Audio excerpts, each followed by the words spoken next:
নমস্কার বন্ধুরা, মাঝি কিচেনে সবাইকে স্বাগত। আবারও চলে এসেছি আজকের রেসিপি নিয়ে। আজকের রেসিপি পিরিং ফুল দিয়ে মোরলা মাছের তেঁতো চচ্চড়ি। তবে চলো আমি কিভাবে তেঁতো চচ্চড়ি বানিয়েছি সেটাই তোমাদেরকে দেখাই। তার আগে বলি, যদি রেসিপি ভালো লেগে থাকে তাহলে লাইক, কমেন্ট, শেয়ার, সাবস্ক্রাইব করে দিও। পাশে থাকা বেল আইকনটি প্রেস করে দিও। পিরিং ফুল দিয়ে মোরলা মাছের তেঁতো চচ্চড়ি বানাতে আমি ওইখানে দেখো পিরিং ফুল নিয়েছি, আর ওইখানে নিয়েছি গাং মোরলা, বেগুন কুচি, টমেটো কুচি, আলু কুচি, কাঁচা লঙ্কা কুচি আর পেঁয়াজ কুচি। আর আমি বড়িও নিয়েছি, বিভিন্ন ডালের বড়ি, সেটা আমি দেওয়ার সময় দেখিয়ে দেবো। এরপর মাছের মধ্যে দিলাম লবণ আর হলুদ। এটাকে আমি ভালো করে মেখে নেব।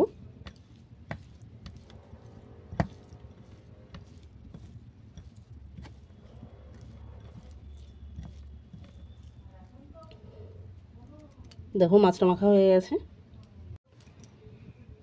এরপর কড়ার মধ্যে দিয়ে দিলাম সর্ষের তেল।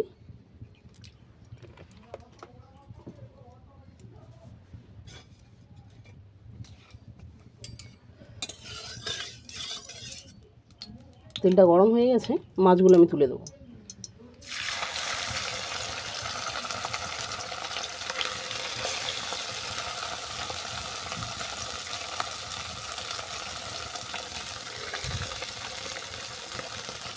মাছগুলো আমি সাবধানে উল্টে পাল্টে বাদামি করে ভেজে নেব। এক পিঠ বাদামি করে ভাজা হয়ে গেছে, অপর পিঠ উল্টে দিলাম।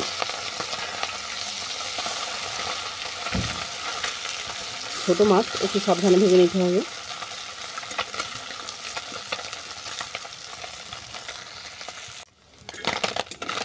দেখো মাছগুলো বাদামি করে ভাজা হয়ে গেছে, এটা আমি তেল থেকে নামিয়ে নিচ্ছি। এই তেলেই বড়িটাকে ভেজে নেব।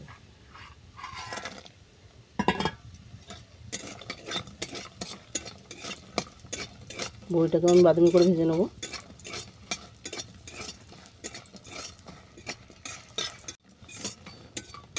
দেখো বড়িটাও বাদামি করে ভাজা হয়ে গেছে, এটাও নামিয়ে নিলাম। নামিয়ে নিয়ে তেল কড়াতে আমি পিরিং ফুলটাকে ভেজে নেব।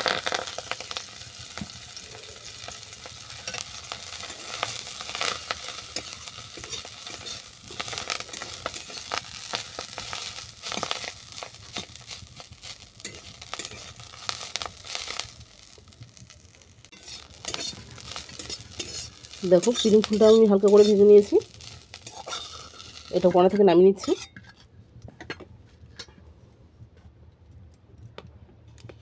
আবারও কড়ার মধ্যে দিলাম সর্ষের তেল।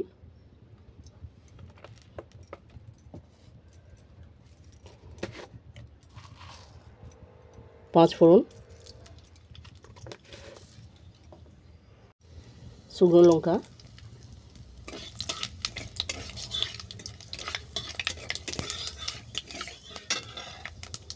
ফোড়ন ভাজা হয়ে গেছে। এরপর দেবো কুচানো পেঁয়াজ।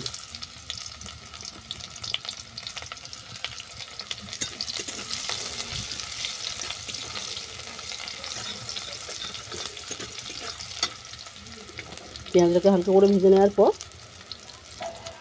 তুলে দিলাম বেগুন, আলু, টমেটো আর কাঁচা লঙ্কা।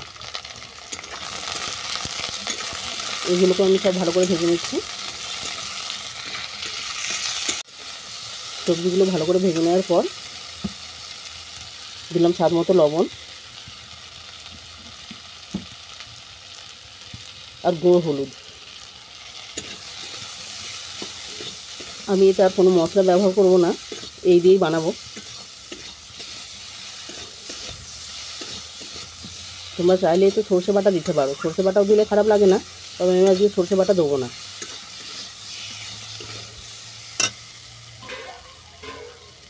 ভালো করে কষিয়ে নিয়ে জল দিয়ে দিলাম।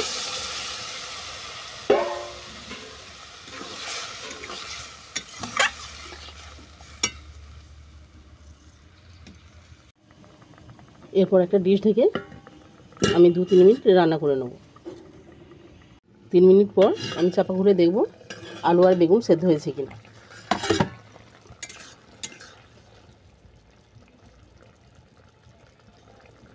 দেখো আলু বেগুন ভালোভাবে সেদ্ধ হয়ে গেছে। এরপর তুলে দেবো ভেজে রাখা বড়ি আর ভেজে রাখা পিরিং ফুল।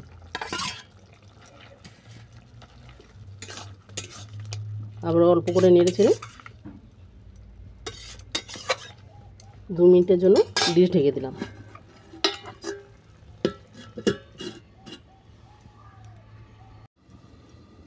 আবার 2 মিনিট পর চাপা খুলে দেখব বড়ি সেদ্ধ হয়েছে কিনা। দেখো বড়িগুলো ভালোভাবে সেদ্ধ হয়ে গেছে। এরপর তুলে দেবো ভেজে রাখা চুনো মাছ। এটাকে দিয়ে অল্প করে নেড়ে চেড়ে আমি নামিয়ে নেব, কারণ এই চুনো মাছগুলো ভীষণই নরম, বেশি ফোটাতে সময় লাগে না, অল্পতেই সেদ্ধ হয়ে যায়।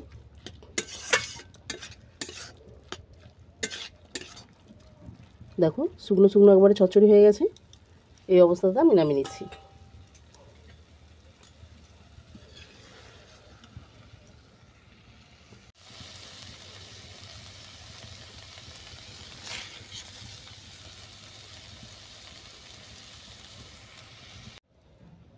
পিরিং ফুল ফেলে না দিয়ে বাড়িতে যদি পিরিং ফুল থেকে থাকে তাহলে এইভাবে চুনো মাছ দিয়ে তেঁতো চচ্চড়ি বানিয়ে দেখো, তারপর আমাকে জানিও তোমাদের কেমন লেগেছে।